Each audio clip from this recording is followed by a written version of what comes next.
యేసుక్రీస్తు నామములో మీకు అందరికీ వందనములు.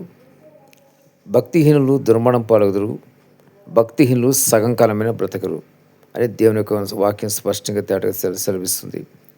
గమనించిన ప్రతి ఒక్కరు కూడా ఇక్కడ తెలుసుకోవాల్సిన విషయం ఏంటంటే, భక్తిహీనులకి భక్తి గలవారికి తేడా ఏమున్నదంటే, ఎవరైతే యేసుక్రీస్తు భక్తి కలిగి ఉంటారో, ఎవరైతే యేసుక్రీస్తు రక్తం పాపాలు కడుక్కుంటారో, దేవుని హస్తం వాళ్ళకి తోడు ఉంటుంది.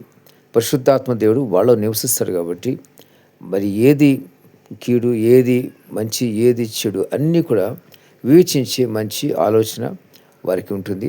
మరి పరిశుద్ధాత్మ దేవుడు వాళ్ళని నడిపిస్తాడు.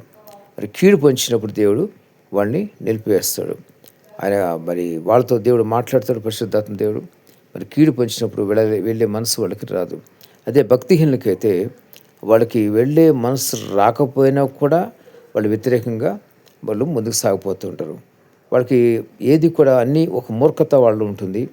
మరి ఇది ఒక భక్తి లేకపోతే ఇది ఇటువంటిది ఏది కూడా ఉండదు కాబట్టి, వాళ్ళకి ఏ నమ్మకాలు కూడా ఉండవు కాబట్టి, వాళ్ళు మరి నాశనానికే వాళ్ళంతటా వాళ్ళు నడిపించబడతారు. గమనించిన జ్ఞాపకం చేసుకోండి. ఈ మధ్యకాలం అనేక మంది చనిపోతున్న యాక్సిడెంట్స్. దానికి కారణం వాళ్ళ భక్తిహీనత.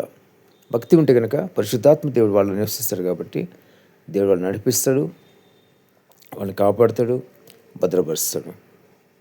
దేవుని యొక్క బాధ్యత ఉంటుంది. ఆ విధంగా దేవుడు ఖచ్చితంగా మరి పరిశుద్ధాత్మ దేవుడు వాళ్ళు నివసించినప్పుడు, మరి దేవునికి లోబడినప్పుడు ఖచ్చితంగా వాళ్ళు కీడు నుంచి తప్పించబడతారు. భక్తిహీనులకి భక్తి గల వారికి తేడా గమనించండి మీరే.